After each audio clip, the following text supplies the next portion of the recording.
थे। आप सभी जानते हैं कि मसीह समाज यानी कि आप और मैं जो उसके राज्य की संतान है, हम रिप्रेजेंटेटिव हैं परमेश्वर के राज्य के इस पृथ्वी के ऊपर।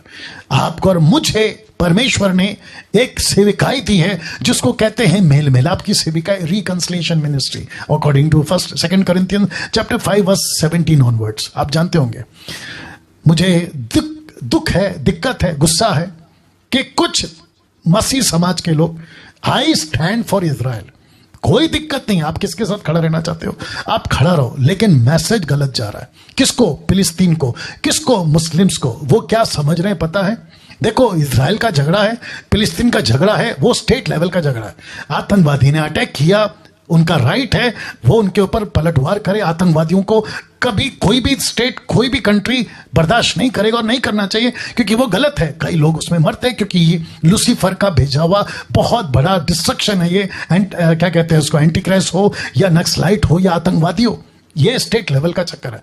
लेकिन as a ambassador of Christ, आप और मैं जो परमेश्वर के सुसमाचार है, यीशु ने जगत से प्रेम किया या इजराइल से? जगत से। यीशु ने खुद को किसको ले दे दिया? इजराइल के लिए या जगत के लिए? उसमें फिलिस्तीन भी है ना, उसमें अरब कंट्री भी है ना, उसमें मुस्लिम्स भी है ना, हिंदू भी है ना, सबके लिए है ना। तो जो लिखते हैं ना I stand for Israel, I stand for Israel, इसको जरा बदलो। आपको कहना है we stand for salvation, we stand for peace, we stand for humanity. ऐसे आपको डालना है, ना कि आई स्टैंड फॉर इजराइल। मुझे इजराइल से कोई दिक्कत नहीं है और मुझे होना भी नहीं चाहिए। और मुझे होगा क्यों? क्योंकि परमेश्वर ने कहा कि डैनियल सबसे प्यार करो, तो मैं केवल इजराइल को क्यों? मुझे फिलिस्तीन भी पसंद है, वहां के लोग पसंद है, मुझे हिंदू पसंद है, मुझे मुस्लिम पसंद है, मुझे यहूदी पसंद है, जैन, बुद्धिस्ट, आदिवासी, पूरी दुनिया के लोग, क्योंकि यीशु ने सबके लिए अपना लहू बहाया है। बात को समझिए, मूर्खता मत फैलाइए। जिसने डाला है ना आई स्टैंड फॉर इजराइल, एक बार पलट के सोचो कि तुम क्या मैसेज पहुंचा रहे हो मुसलमानों की तरफ। उनके अंदर तुम गुस्सा पैदा कर रहे हो और अपने ही प्रति तुम दुश्मनी पैदा कर रहे हो। ऐसा सोचिए, मैं ज्यादा टाइम नहीं लूंगा। ऐसा सोचिए, अगर भारत सरकार का और इजराइल का नहीं बना और भारत सरकार इजराइल के अगेंस्ट हो गया, जो कि होता है, जैसे पाकिस्तान का है, अदर कंट्रीज का है, चाइना का है। आपको पता है ना चाइना का कितना सारा प्रोडक्ट को यहां पे बैन कर दिया, टिकटॉक लाना फलाना।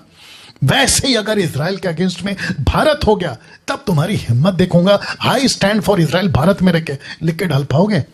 तो थोड़ा सा दिमाग लगाओ, क्या कर रहे हो? इसमें बड़े बड़े पास्टर लोग भी, कम ऑन यार, तुम्हारी इसमें मैच्योरिटी पता चलती है, तुम कितने परिपक्व हो ये पता चलती है। तो ऐसा मूर्खता का काम मत करो। Stand for people, stand for nations, stand for everyone, not for one nation। क्योंकि ऊपर बैठा परमेश्वर किसी का पार्शियलिटी नहीं करता। ये नो, एक टाइम था इजराइल को अपना बच्चा बोला था, इजराइल को अपना राष्ट्र बोला था, वो एक टाइम था। लेकिन जिस दिन यीशु क्रूस पे मरा और कहा इट इज फिनिश, पर्दा फट गया। अब पूरे राज्य के लोगों के लिए मैंडेट क्या है? पूरे राज्य के लिए। तो आप एक राज्य के लिए क्यों खड़े? पूरे दुनिया के लिए खड़े रहो।